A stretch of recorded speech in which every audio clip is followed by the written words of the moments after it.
We're so happy to have you joining us here for the Friday afternoon Prodependence webinar. And Debbie McRae is here with lots of good information. But before we get started, I have to share the Empowered Women's Retreat because Debbie is one of the co-facilitators of this, and we are more than halfway full with the one that we're going to offer in August already. So if there's interest in that, I will talk really briefly about it, but you can always reach out to Tammy, T-A-M-I, at seekingintegrity.com.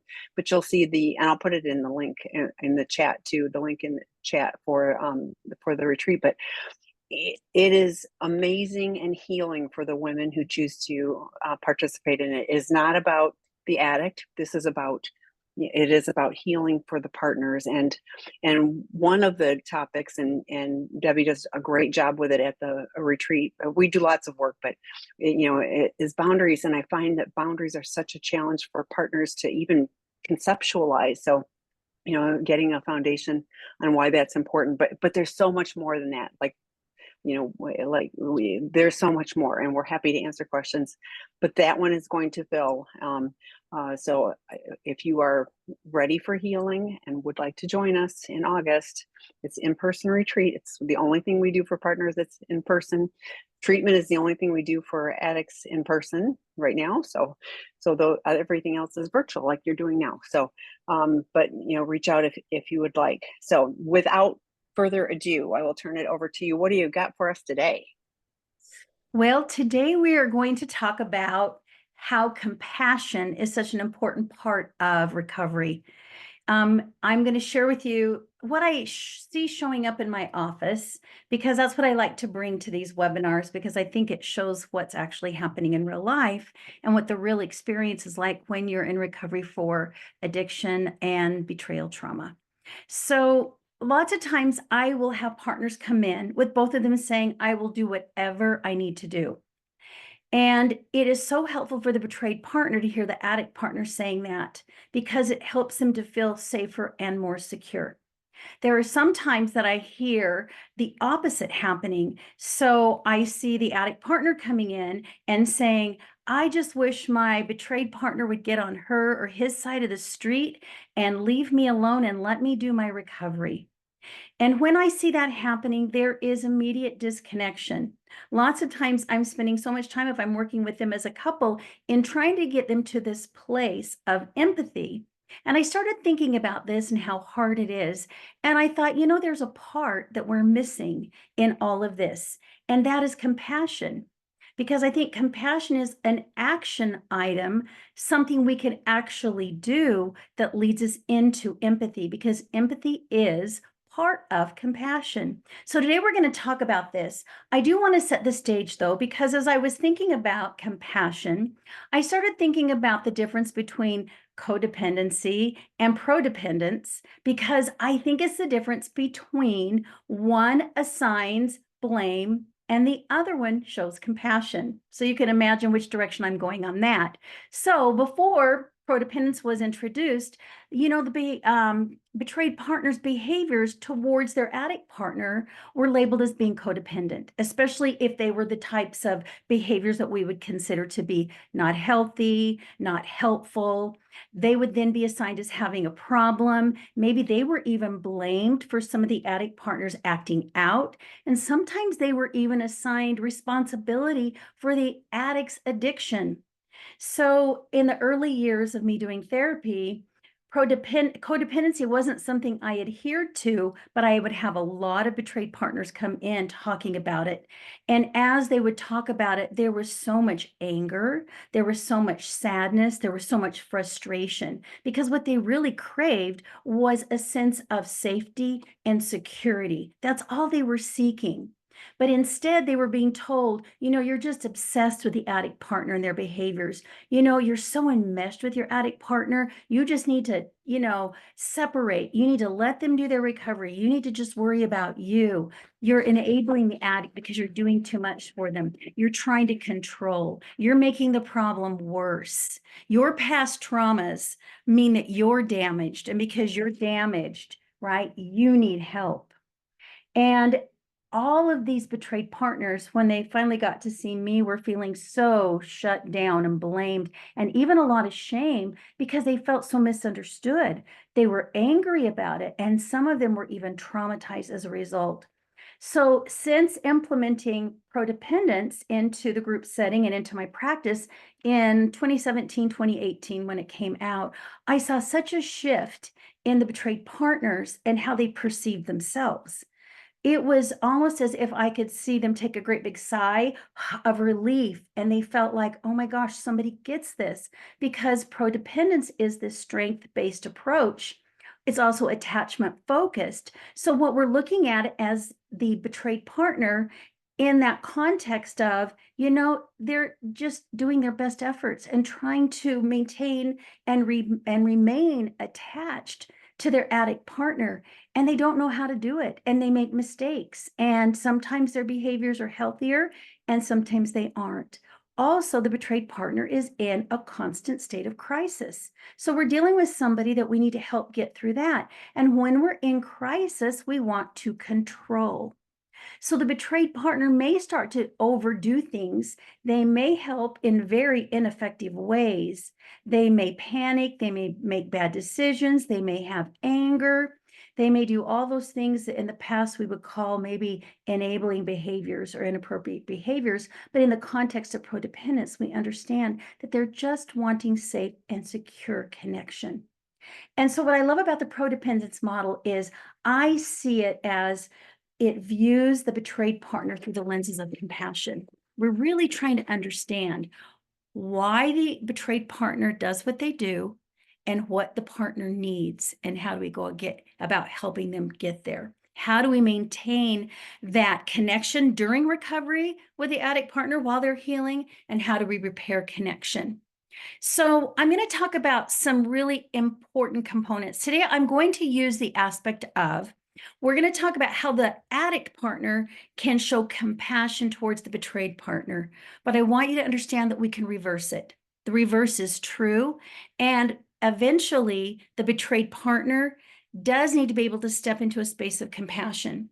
We've talked in the past webinars about how there are sometimes that there are some skill sets that are later on in recovery. This is one of those that's later on in recovery for the betrayed partner. Like I mentioned earlier, what we're focusing on in those early months and even that first year of recovery is working on the crisis and getting you stabilized and getting you the skills that you need and helping you to start to rebuild trust with your addict partner. So then compassion can come as we're getting more of that skill set and we're getting more regulated. Okay, so I do feel that compassion is really an important key to both the healing of the addict and the betrayed partner. It's a really important tool because we are both suffering, whether we are a betrayed partner or an addict partner. And with compassion, compassion requires that we meet somebody in their suffering. That means that I may be suffering and you may be suffering, but in this moment, I need to acknowledge and recognize your suffering. So it requires action on the part of the addict partner. So compassion is the ability to feel and connect with the suffering of another human being.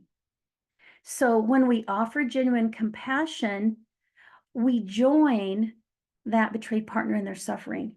Rather than pushing it away or criticizing it or having our own shame kick in because we feel like that betrayed partner is over the top, right? We try to understand what their suffering is. So like I said earlier, compassion is an action. It's not just a mindset. So we have to do things with it. Today, we're going to talk about some of the things we actually do to put it in action. Brene Brown defines compassion as the following, and I took this from her Atlas of the Heart book, which is an incredible book. She says compassion is defined as the daily practice of recognizing and accepting our shared humanity, meaning we all suffer. So we treat ourselves with loving kindness and we take action in the face of our own suffering. So that means as an addict partner, life can be really hard. I am trying to do so many things. I'm going to so many meetings. I'm seeing my therapist. I'm trying to develop empathy. I'm trying to manage a partner who's got a lot of hurt and pain. And even in the midst of that, I have to be able to step into my partner's suffering in that moment and provide, right, the words, provide the environment, provide the attitude that they need so they recognize I'm connecting with their suffering. Believe it or not, they've done studies on compassion. And what the studies show is that we are biologically wired to respond to others in need. So when we see somebody who is suffering, believe it or not, in our DNA is that desire to try to help that individual. And as we're helping that individual, it works in the parts of our brain where, believe it or not, our heart rate goes below baseline levels, our blood pressure comes down. It prevents us from going into fight, flight, and freeze because we are soothing somebody else and we are benefiting from that as well. So it's so important to understand that compassion really does increase our ability to and our capacity to foster harmonious relationships. That's where we're going to create the connection. So compassion creates feelings of connection in recovery and healing because it helps the addict partner regulate emotionally based on those studies. And as they are regulated emotionally with their betrayed partner becomes more emotionally regulated. And there is that safe, secure connection that can occur in those moments. Okay. So what does the addict partner need to have compassion around? I'm going to go through a list of things that I see show up. And these are some of the struggles and the challenges that the addict partner faces. And this is what they're dealing with. And they may witness this in their betrayed partner suffering. One of the big things they see is the betrayed partner has a lot of emotional dysregulation. They have ups and downs and all arounds. They have drastic mood swings. They might have emotions that are hot and cold. They're very ambivalent. It's kind of like, come here, no, go away. I love you. I hate you. Very, very confusing. They see a lot of anger. They might see the grief. And it's very difficult at times to witness somebody else having really difficult emotions and not have it throw you off. Compassion is going to be the key to helping you with that. The other thing that the addict partner sees is a lot of safety seeking on behalf of the betrayed partner. So you see them becoming a detective. They are trying to uncover hard evidence. They're looking through everything from computers, phones, wallets. They want you to find my friends on your phone so they can track you. They're going to ask 1,000 questions because they want to make sure you're safe. So if you can understand that and have compassion around the fact that they just need to know you're safe and secure, it will help shift your mindset. Another thing is that the betrayed partner will obsess about the betrayal, and they might lose focus on just everyday life, right? They might not be able to do the housework like they did before. They might not be able to tend to the children. You might see them falling down on some of those behaviors and activities. You might also see them doing a lot of safety seeking in the form of questions, asking a lot of questions, wanting to have long-winded conversations, asking the same questions over and over again, asking you to tell the same stories over and over again. They want to know why. They want to put the puzzle pieces together. And so they become a little more obsessed with it. Again, if you can keep in mind that they're trying to find safety in that. I had someone in my office this past week that I put the suggestion in place that maybe what they do is when their partner wants to talk about, the betrayal, that you just say, hey, here's the boundaries around that. I want to talk about it, but once it's 9 p.m. at night, we're not going to talk about it. Or when we do talk about it, I am willing to talk about it, but let's hold it to 30 minutes. And then if we need more time, let's set the next moment to get together, the next time we're going to get together. Or we'll add 15 more minutes to the timer if we need to, so that we're putting some container around it because it helps with regulation. Okay, another thing that the addict partner sees is the betrayed partner might be having sleep issues. This is really interesting because not only are they not sleeping, but they might have nightmares. An interesting thing about nightmares is I have betrayed partners come in and they have a nightmare and it feels so real to them that even the next day it may affect and influence how they treat the addict partner. So if you can understand that sometimes these sleep issues also affect the emotional regulation of the betrayed partner, it's very helpful. Another challenge to compassion is witnessing the betrayed partner experiencing depression and anxiety or the shutdown because you feel powerless and you don't know what to do. And so that's a very difficult thing. You might also be witness to some of the behaviors that betrayed partners, less healthy behaviors. So that's going to be things like maybe the rage, the revenge fantasies. It could be verbal or physical abuse. So I want to do a side note here, and I want to stress that it's very important that those types of behaviors, you can understand it, you can have compassion for it, but you don't have to take it. You don't have to, because of what you've done, feel like I deserve this. We do need to put healthy boundaries in place around those types of behaviors because they create more disconnection within the relationship. They create damage.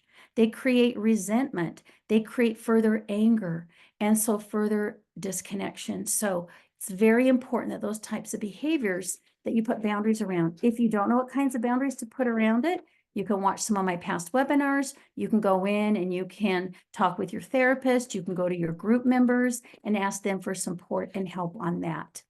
Another thing that the addict partner might be witness to is the betrayed partner's avoidance. They might numb out a lot. You might see them on social media, like scrolling for hours. You might see them even using substances compulsively. I've had a lot of betrayed partners that say, I am using alcohol more than I ever have before, or I'm eating all the time. You might see other behaviors like shopping and a lot of spending that happens as a result. You might see the betrayed partners will be very hypervigilant or extremely concerned about how the addict partner's recovery is going. So they want to know that you're doing it just right. Now, here's what I see happening a lot. I see some of these betrayed partners who are still in a lot of distress. They go to a group, they hear something in group about how the other person's addict partner is doing therapy or what they're doing, and then they go back and they want their addict partner to do it. And it creates some disconnection as you talk about it. But if you can understand as an addict partner that they're just trying to help, they just want to make sure that you get better, that the relationship works because they've got so much that they feel like they're going to lose, and they may have a lot of fear, which is my last item on the column, and that is betrayed partners struggle so much with staying out of the fear cycle. And when they're in the fear cycle, they're going into two different types of behaviors. They're going into what I call control behaviors. So that's when they want to tell you how to do your recovery, or something they learned in a podcast that they think you need to start doing, right? Or they go into the release behaviors where they're eating all the time, they're numbing out on social media, they're getting angry, they are just letting go of everything because they feel so out of control. And it's very challenging for an addict partner to be a part of that and to be doing all that they're doing in their own recovery. I want to recognize that. There's going to be some obstacles that you as the addict partner are going to experience along the way that get in the way of you feeling compassionate. The first one is you're going to experience anger towards your loved one, towards that betrayed partner. You're going to have resentment, and it might be because there's a lot of hurt from all the safety-seeking behaviors. All those items that I just listed might create in you feelings of hurt, might make you angry. They may have even triggered your own shame about being in an addiction and having those behaviors, and your shame around the damage that it has created and caused in your relationship, or the pain in your betrayed partner. So remember that when we have anger, it prevents us from being able to step out of our own suffering and to be able to acknowledge the suffering of the betrayed partner. Anger will get in the way of that. The second thing that gets in the way of having compassion is that we have a tendency as addict partners to have a lot of shame. And our shame really makes it impossible to have compassion because you're most likely in shame, you're experiencing a fight, flight, freeze response because as Brene Brown calls them, these are the shame screens we throw up when our shame gets triggered. So if I go into fight, I get angry and defensive. If I go into flight, I want to get away and avoid. If I go into freeze, I shut down. And when we're in those states, we cannot step into somebody else's suffering and understand it and acknowledge it. So your shame may cause you to become much more defensive and argumentative, and you might feel like you're the one who's suffering. So your shame, right, responses may be a habit. So check in and see, is this something I've done all my life? And it might be something that you're going to go into your therapist to work on, because I feel like this is such an important component of an addict partner's recovery, is to learn about your shame, understand the sources of your shame, how it shows up, how to work with it, how to step into self-compassion. We'll talk about that briefly at the end so that you can be aware of it. And when you feel it starting to come up, you have the abilities to like push the shame down and step into self-compassion in that moment. Okay. The third thing that gets in the way of compassion for your betrayed partner is your tendency to feel sorry for yourself. So your anger and your shame might lead you to feeling sorry for yourself. So you might feel like it's not fair. It's not fair that you're working so hard in your own recovery.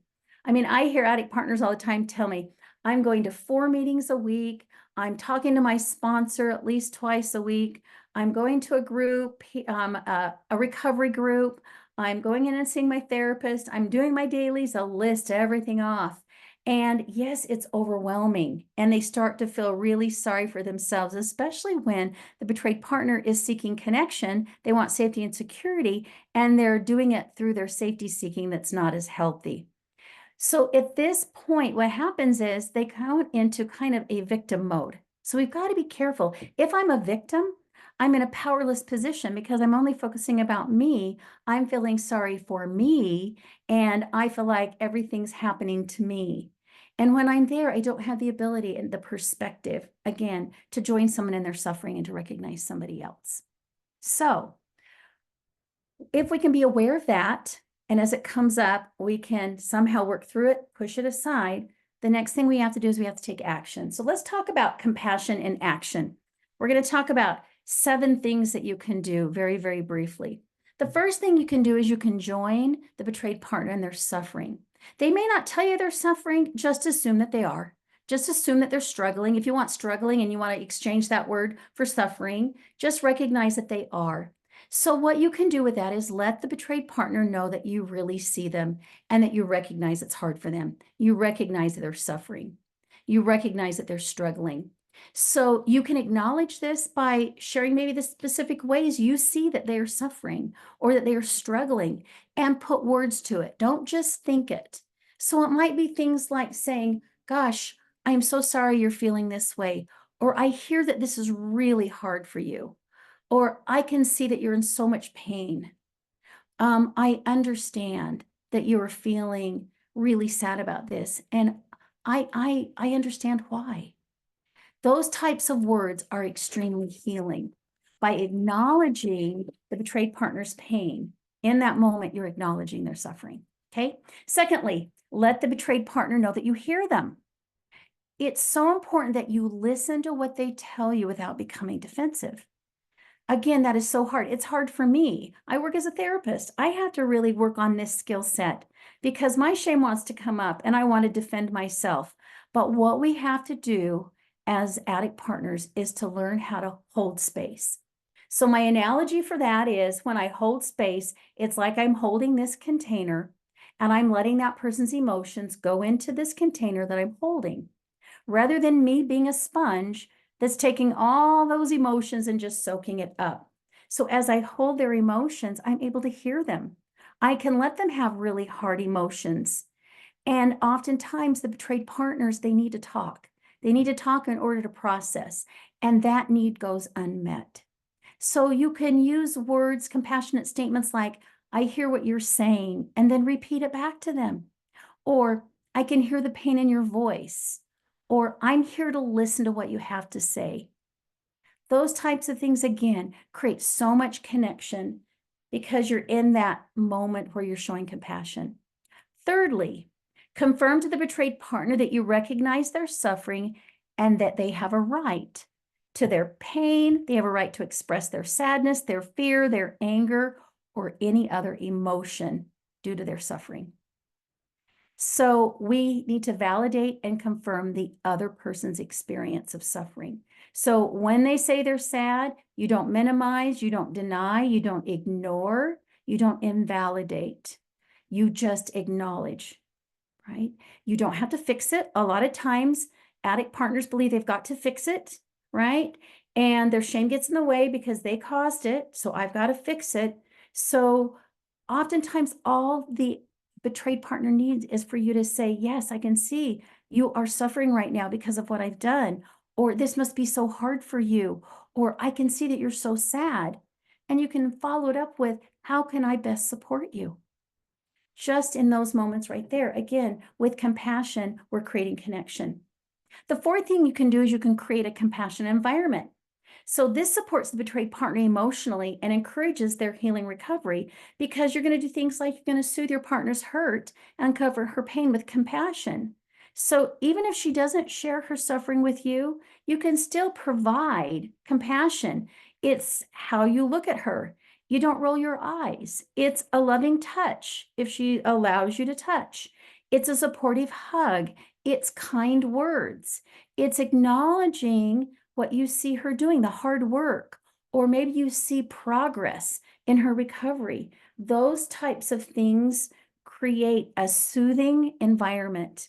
Communicate with her, right? When you see her in pain. It's interesting that as we comfort and soothe somebody else, it provides a sense of security and it helps kind of tone down negative emotions. So let's say your betrayed partner is having really intense negative emotions. If you come at them with that soothing, comforting, compassionate approach, you're going to see them become less dysregulated. So it's a very positive thing, a positive approach to take. Fifth, work on being more empathetic towards your partner. Empathy is such a difficult concept. And again, it's one of those skill sets that addict partners learn later on in recovery, once they're well into recovery and they've got all of their recovery work going, they've got the sobriety, they feel like under control, and they're now working on not only understanding their own feelings and emotions, they've understood their own shame. And on the midst of all that, they're starting to do some empathy. So with empathy, remember, you as an addict partner, rather, you're trying to put yourself in your betrayed partner's place. Imagine what it must be like to step into their shoes. So as impatient, disappointed, or as angry as your betrayed partner is, imagine how it must feel to be them. Imagine the feeling. Gosh, step into their shoes, take on their perspective. Express to them what you imagine they must be feeling. If you don't get it right, they'll tell you. And then you just repeat what you heard them say. So one of the things that I will oftentimes have couples practice is something that Carol Sheets and Alan Katz from the book Help Her Heal. It's an empathy workbook for sex addicts to help their betrayed partners heal. And she has something called the AVR formula.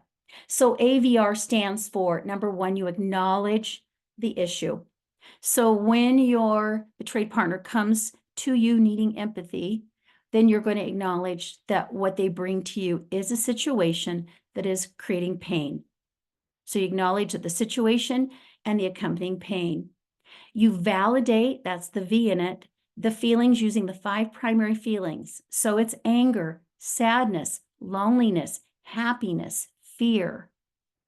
And then you reassure her that you're going to help her heal, right? I want you to know that I'm here with you. I'm working on my recovery skills. I'm doing everything I can in order to fix my addiction, or I should say recover from my addiction, and to stay into recovery and maintain recovery so that you can heal as well. If you can come and acknowledge the issue, the accompanying pain, you can validate her feelings, you can give reassurance, she's going to feel empathy every moment.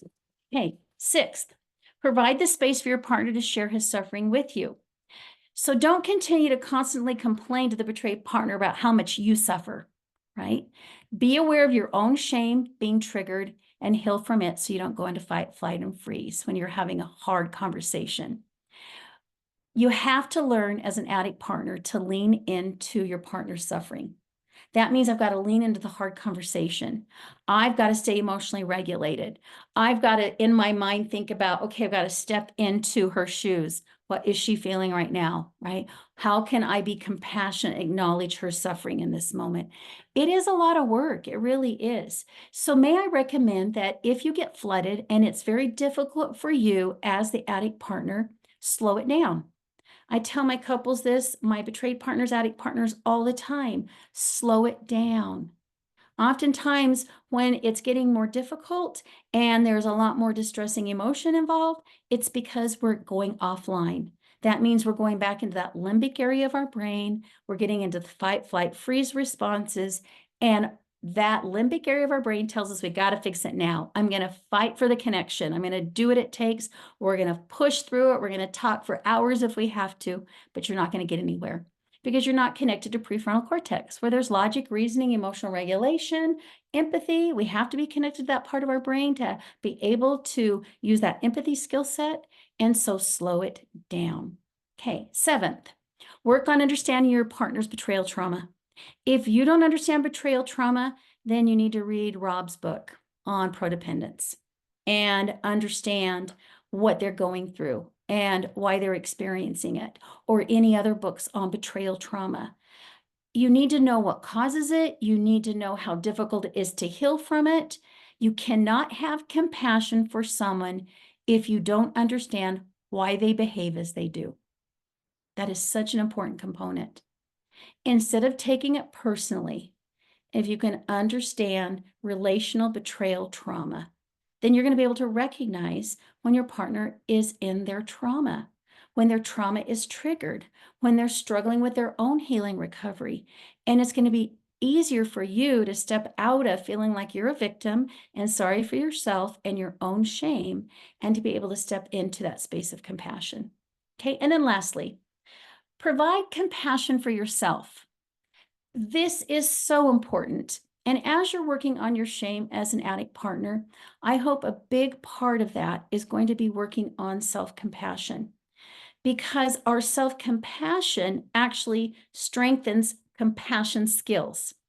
So the more compassionate you are with yourself about how you are suffering, the more compassionate you will be able to be with your betrayed partner. So the goal of self-compassion is to treat yourself the same way that the most compassionate person you know would treat you. So you want to be able to talk to yourself in a kind, loving way, because that's what a compassionate person would do to you. So are you using kind words in your dialogue, that internal dialogue that takes place? Are you recognizing when you're in that moment of suffering? Are you recognize that you're not alone in your suffering? Because other people who are doing recovery and experience the same things you are feel just like you do in that moment. And what can you say to yourself? What are some kind, gentle words you can use in that moment to remind yourself? And it might be things like, recovery is hard.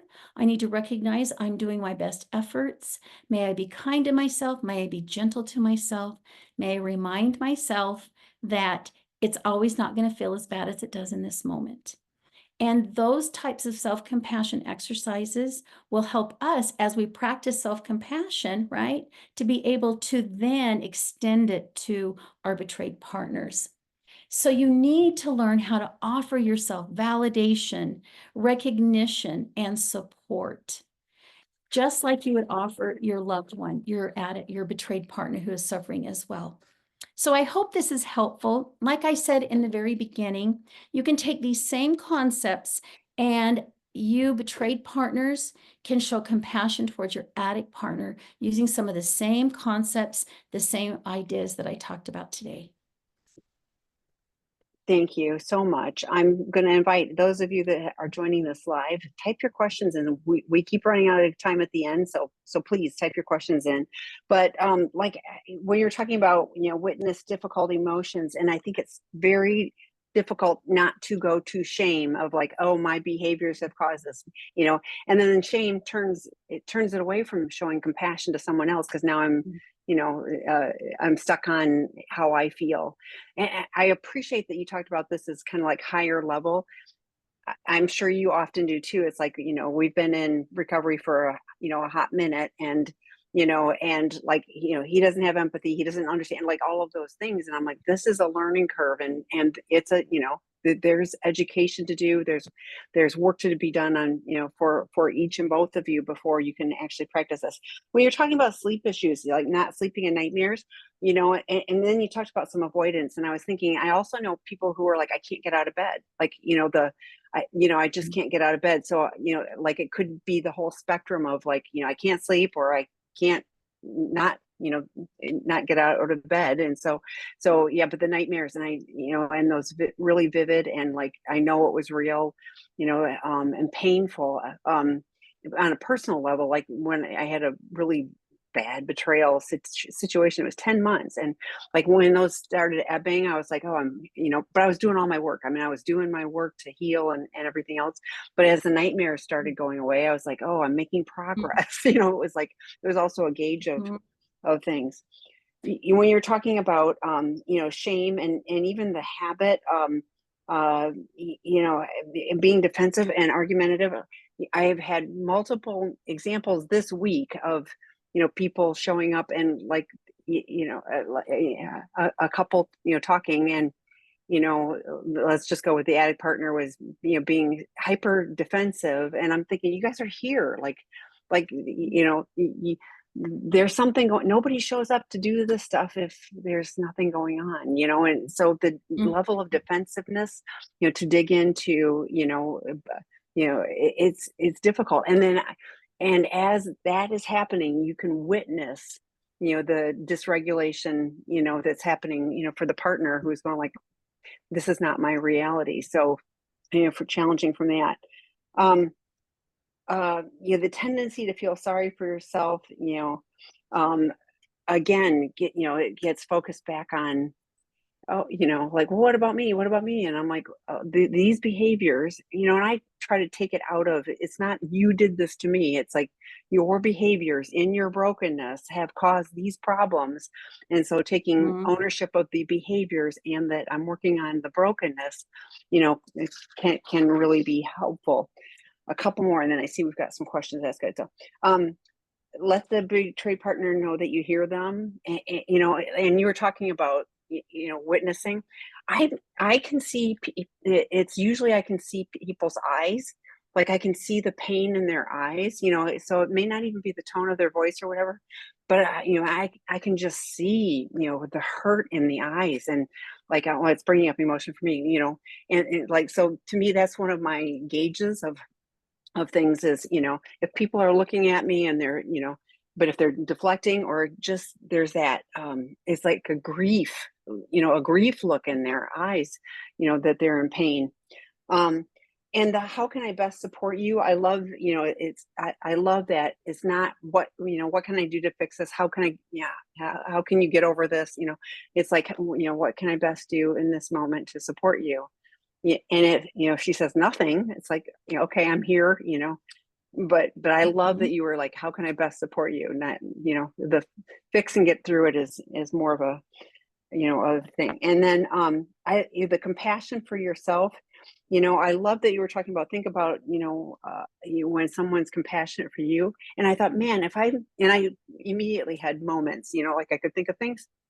I mean, I'm like, if I would stop and think of those things and how meaningful that was to me, why would I not want to, to do that for myself and for others as well? So I think, again, it's always like, can we be mindful rather than reactive? Can we be mindful, and choose, which is what recovery is all about. So lots of great stuff as always. Okay. First one, my feelings are so cyclical, from sadness to hatred to anger and so on. How do you start to recover when you are all over the place? Where does one start? And this sounds early in the process, because it's all the, the negative. Debbie talked about, I love you, I hate you, I love you, hate you. And right now it feels like all the, it's all negative. So thoughts, Debbie? I'm I'm glad that you recognize that your feelings are cyclical. That's a good thing that you recognize, that you're kind of all over the place. I do want you to know that that's very normal.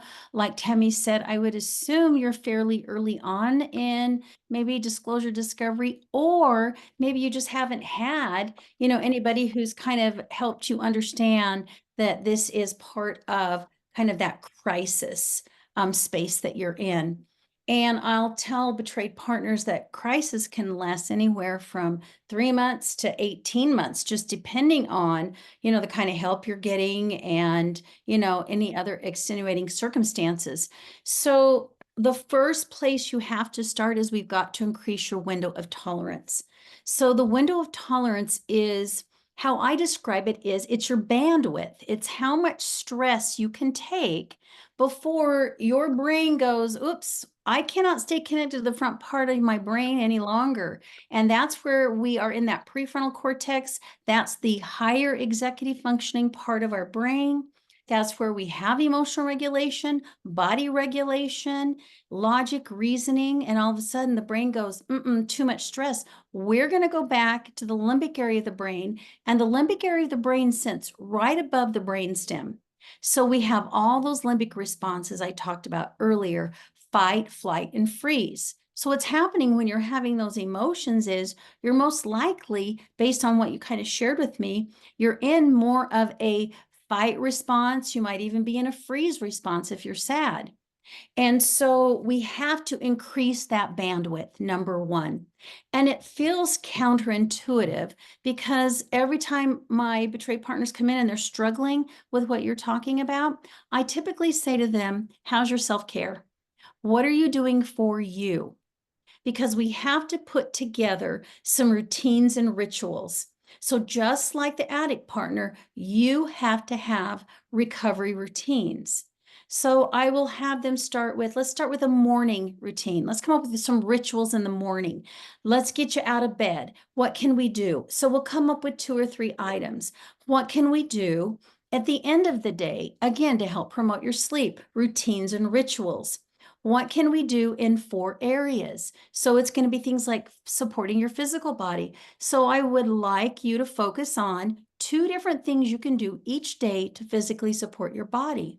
So for you, my recommendation would be look and check in and say, okay, are there areas where I need to support my physical body better? Am I not drinking enough water? Am I not going to bed early enough? Am I not eating? Because I find that those typically are the things that really have a big effect. Am I not exercising, moving my body, discharging some of that, built up energy from the emotions I'm having? So body movement is so, so important. Am I not breathing? Maybe it's some breathing practices. What am I doing to kind of feed me my spirit? So I call that, my spirituality. To me, that is more of connecting with things that are maybe create a sense of awe, or they feel bigger than me, or it could be like meditation. It could be listening to a podcast. It can be going out in nature and hiking like Tammy does. It can be journaling. I have had betrayed partners who get back into writing poetry, things like that, for me, it's music. When I went through my betrayal trauma, I had music playing all the time. I had it in my car. I had my playlist. I had it in my house because music regulated me and regulated my emotions. The next thing you want to look at is emotional. What areas emotionally can I support myself? I consider this like really focusing on tuning into what I need in this moment or what I need today, and then I meet that need. So do I need to take a nap? Do I need to listen to a podcast? Do I need to go to lunch with a friend? Do I need to reach out to my group, right? What do I need? Do I need to go get a pedicure? Those types of things. So when I have a need that comes up, an emotional need, right? What can I do to support me? And then lastly, relational. How am I staying connected to people? Because we want to isolate. And the quickest way for you to actually regulate things like your sadness and your hatred and your anger is to find healthy human connection. So do you have that person in your life that you can turn to? And I call them, they're going to be that wise, logical, compassionate, empathetic friend who understands your experience and is there to hold space for you that you can turn to and talk to. because we find that we can regulate so quickly when we connect with other people. As betrayed partners, what we want to do is we want to isolate and pull away. So that's very important. So routines and rituals. The other thing to do is to put together and understand, first of all, what does it feel like in my body when I'm starting to, right, move from this part of my brain to that limbic back part of my brain? Understanding my triggers. So betrayed partners have to have a sense of what's going on internally for me. And as I'm recognizing that I'm starting to have some distressing emotions, we typically feel that as a change and shift in our body, a physiological sensation. So it might be a pit in the stomach. It might be all of a sudden my heart hurts. It might be I'm feeling a heat rising through my face. It might be my hands start buzzing. Those are some of the things I'll hear people describe that as. And then one of the things I like is I like using the HALTS acronym. And I want you to think of HALTS. I'm going to HALTS and ask myself, am I hungry? Am I angry or anxious, lonely, tired, or stressed? And of course, you're going to have to put together things that you do. If I'm hungry, I'm going to go eat, right? Or I'm going to have a protein drink that I carry around with me. I know that if I have a couple of those areas that are off, and for me, if I'm hungry and if I'm tired, if I do too much, if I haven't had enough sleep, then I'm going to be triggered into my sadness and my anger and all that much quicker. So recognizing what is my internal experience. Another thing you can do to help you with that those cyclical emotions is start doing meditation. Again, the research shows 15 to 20 minutes a day of meditation, and I would recommend guided meditation. So get the Calm app, get the Insight Timer map, get one that they are talking to you. They're going to talk you through breathing. It's going to talk you through relaxing parts of your body. If you'll do that within 8 weeks, you're going to strengthen the brain's ability to stay connected to the prefrontal cortex. So you're not going to get as emotionally dysregulated. This is one of the biggest bangs for your bucks, is to do that. I recommend that you do it when you're fully awake, not right before you go to sleep, because it'll probably put you to sleep and you're not going to get the benefits. So it's very important. That's another way. There's other things you can do in the moment. You get triggered, you're in your sadness, your hatred, your anger.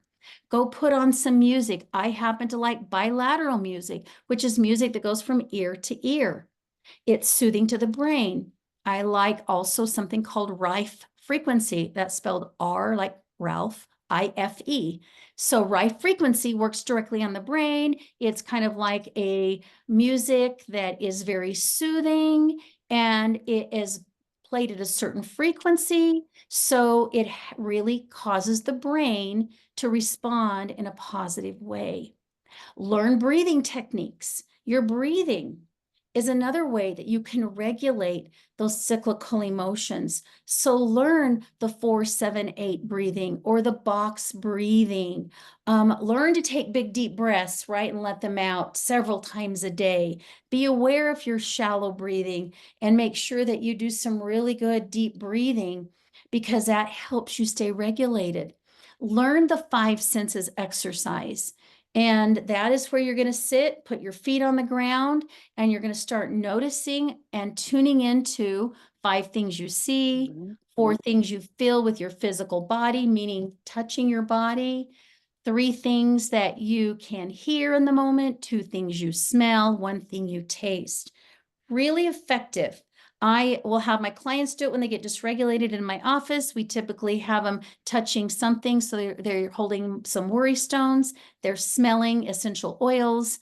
I might even be tapping them on the tops of their knees, because again, we're regulating. So all of those things are going to help you get out of it. The last thing I want to say is be aware of your thoughts.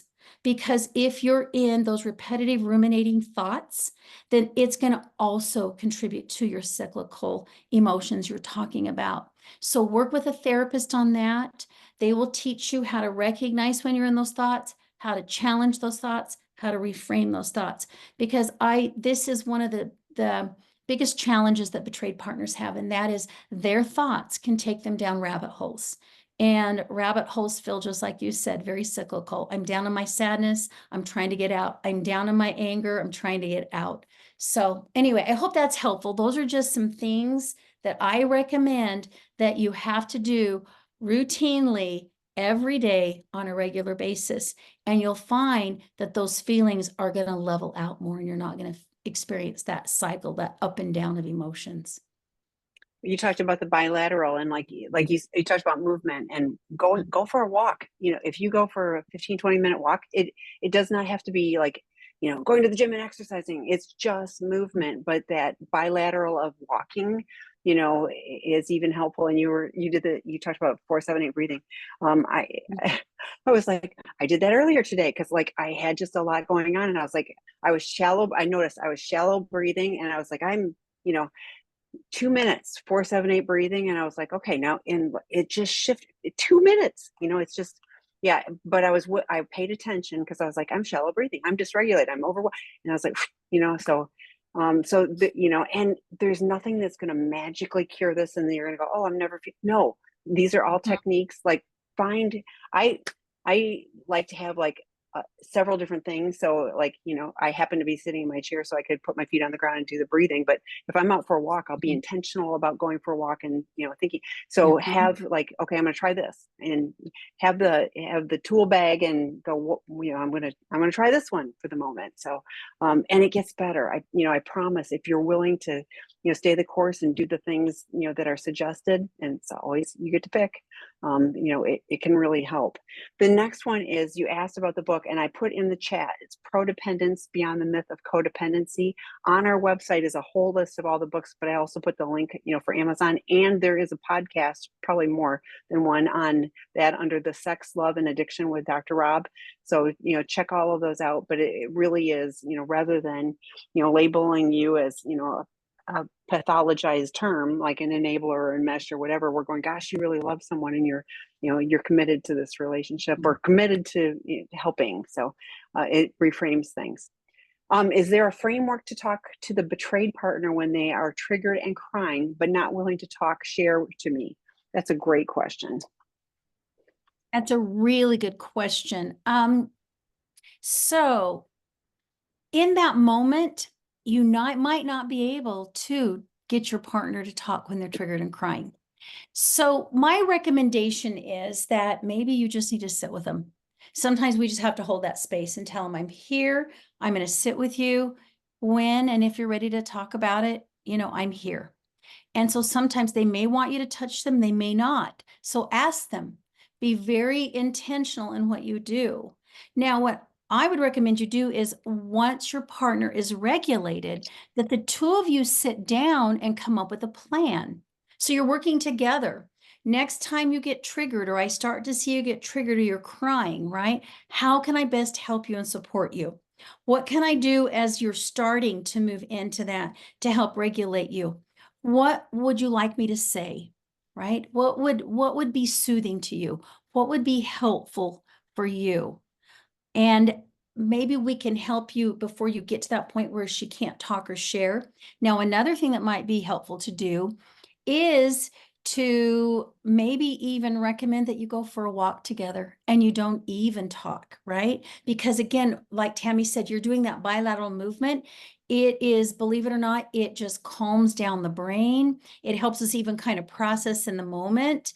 And sometimes just doing that is very, very helpful. Then the other thing that you might want to do is you might want to talk a little bit about, just a second, I lost my train of thought because I had so many going at one time.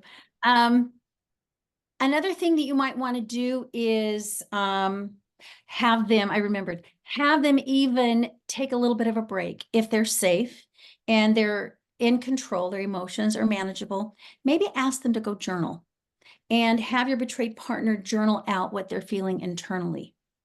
And then maybe they're willing to come back and share that with you, or they might be willing to let you read it.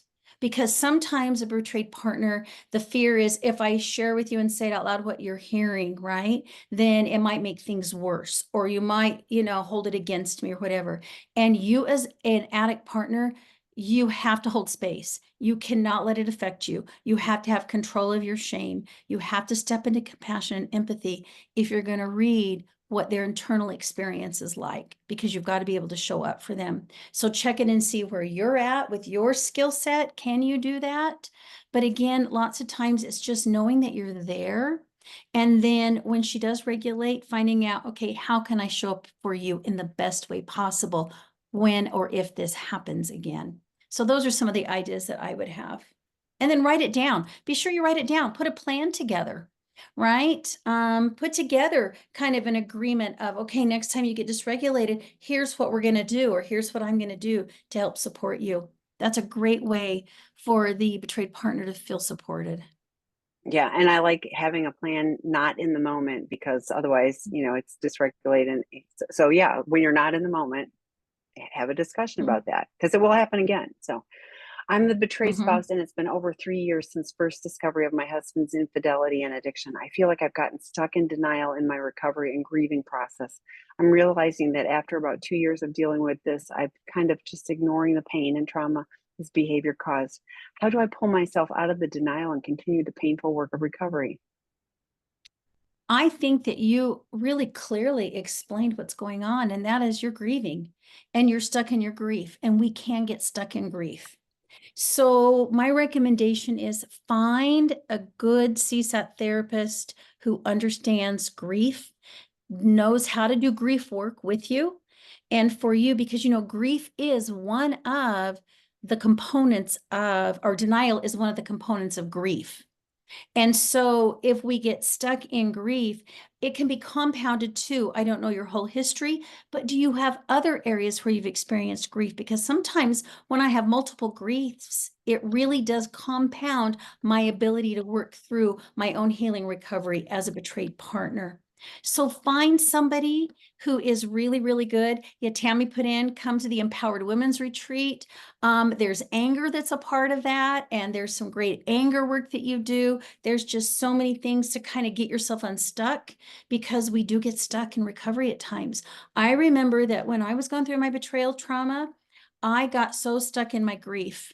And I was so fortunate in that I had a therapist who recognized that and then referred me to somebody who I did reprocessing with.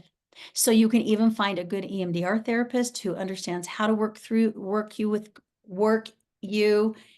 through your grief using EMDR. So maybe try, reaching out to somebody else who's got a little more of a specialty in that area. And let's just focus on the grief for a little bit and see if that kind of helps get you unstuck. Yeah, and I'm going to put one more plug in for the Empowered Women's Retreat, because, like, there's so much good. The anger work, the breath work was like I had not experienced it before, and it was like a complete wow. And how that worked, and it's a certain kind of breathing, and it's regulated, etc. But it was amazing. So, okay, two more questions. Well, I am a recovering addict and a betrayed partner. My wife first disclosed about a year ago, and we made a revised disclosure with polygraph a month ago. We are both broken, and both have been behaved badly. We seem stuck because we both can't seem to support or show compassion for each other.